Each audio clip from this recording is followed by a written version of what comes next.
Bonjour Claude Meillet, Bonjour Thibault. vous êtes consultant en identité. Toute votre carrière, vous avez travaillé sur l'identité des entreprises. Alors déjà, en préambule, je voudrais que vous nous disiez pourquoi il est important de s'intéresser à cette question de l'identité. Il y a une double réponse. D'une part, au niveau des entreprises, euh, le besoin identitaire apparaît dès qu'il y a un changement qui remet en cause pas mal de choses. Et donc, comme il y a beaucoup de changements, les entreprises sont fréquemment confrontées à ce problème de réflexion. La deuxième approche, c'est l'approche qui concerne plus généralement la montée du phénomène identitaire et qui tient à toute la période de rupture et d'évolution dans laquelle nous sommes et qui change un petit peu les donnes à tout niveau, avec une accélération qui est donnée d'une manière un petit peu plus, j'allais dire presque tendancieuse, par l'exploitation politicienne qui est faite de ce phénomène-là pour toute une série de raisons. Vous avez l'impression que les entreprises et plus largement les organisations ont délaissé cette recherche identitaire. Est-ce simplement en raison d'une ignorance de la complexité du phénomène? Alors, effectivement, je crois que le phénomène donc, est ressenti et il y a un besoin qui est exprimé, sauf que le besoin qui est exprimé s'applique à un phénomène qui relève pour les gens qui sont concernés d'un phénomène assez simple qui est d'une recherche historique. Dans l'ignorance que le phénomène identitaire est un phénomène au contraire complexe. C'est un phénomène complexe parce que c'est un phénomène qui traite à la fois d'un état de permanence. Identité, ça vient de idem, le même. Donc c'est ce qu'on recherche, ce qui garantit la permanence dans le temps. Mais en même temps, l'identité, c'est une action. C'est-à-dire le phénomène identitaire, c'est un phénomène qui permet de s'adapter en permanence à toute l'évolution du monde. Et cette complexité, elle est très souvent ignorée. Je le disais en introduction, vous avez travaillé sur l'identité des entreprises toute votre carrière, mais aujourd'hui, vous transposez vos méthodes d'analyse à diverses choses. Par exemple, vous avez travaillé sur l'identité de la France et de l'Europe. Qu'est-ce qui est ressorti de vos travaux sur la France et l'Europe? Quelle idée forte vous avez retenue à la fin de la méthodologie? Alors, ce qui a caractérisé cette étude et la découverte que j'ai faite derrière, c'est que aussi bien la France que l'Europe sont des entités qui disposent d'un historique remarquable et assez spécifique. L'Europe est une des plus anciennes civilisations du monde et à la limite, la démocratie est la fille de l'Europe et qui s'est répandue dans le monde entier. La France est la plus ancienne nation européenne.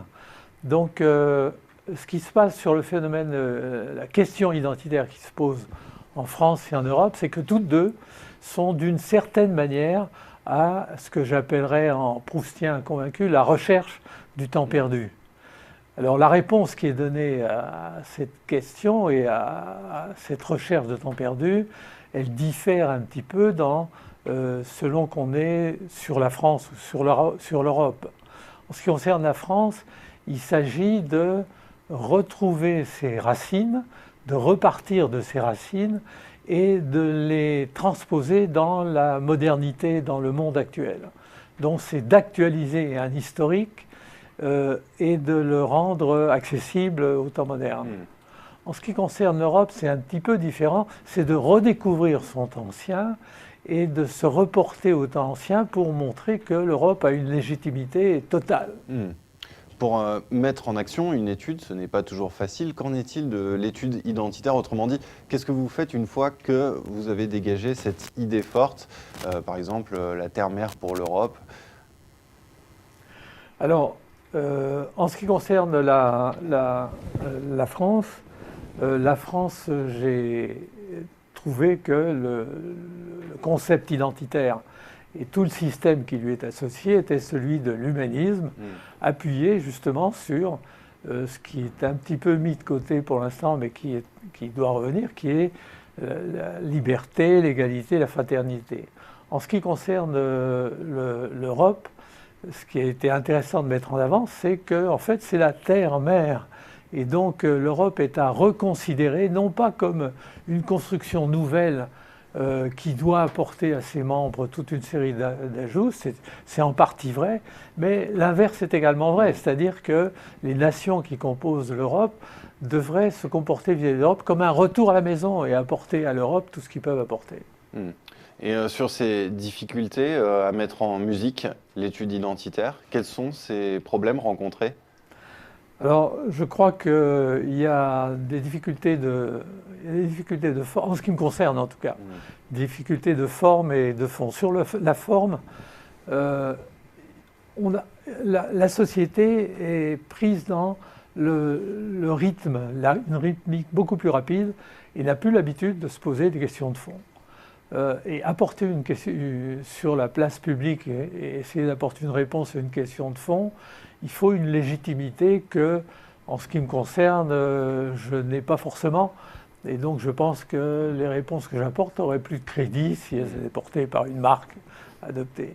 Mais sur le fond du problème, je crois qu'il y a une méconnaissance générale. On retombe sur la méconnaissance générale du phénomène identitaire. Et de sa complexité. Et de sa complexité. Et donc il y a une espèce de culturation, de culture à apporter dans le traitement de l'identité. Pour conclure, Claude Meillet, quels sont les bénéfices que tirent les entreprises ou les organisations de cette recherche identitaire? Là encore, je pense qu'il y a deux apports majeurs qui sont faits aussi bien aux entreprises qu'au niveau des entités comme des nations ou des institutions. Le premier, c'est que l'approche identitaire est un moyen de régénérer la démarche de traitement de toute une série de problèmes. Reprendre par exemple le phénomène, à titre d'exemple, reprendre le phénomène de l'immigration sous l'axe de l'humanisme en France, ça permettrait d'un seul coup de traiter ce problème avec un développement d'une vraie politique incluant tous les aspects, ce qui depuis 40 ans probablement n'a pas été fait, ce qui explique une partie de la situation. C'est donc l'apport d'un nouveau regard. C'est un nouveau regard et une espèce d'obligation de créativité.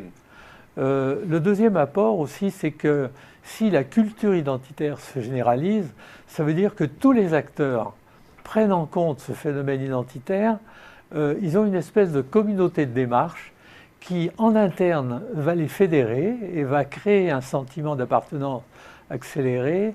Et sur le plan de l'externe, ça va faire apparaître la spécificité de chaque entité, faire apparaître la France pour ce qu'elle est, l'Europe pour ce qu'elle est, et renforcer donc l'identité. Eh bien, Claude Meillet, merci de ce décryptage sur ce phénomène donc assez complexe de l'identité, mais dont la recherche permet effectivement de regarder, de prendre du recul et d'adopter un autre regard sur les problématiques. Merci de cette audience que vous me donnez. Merci à vous.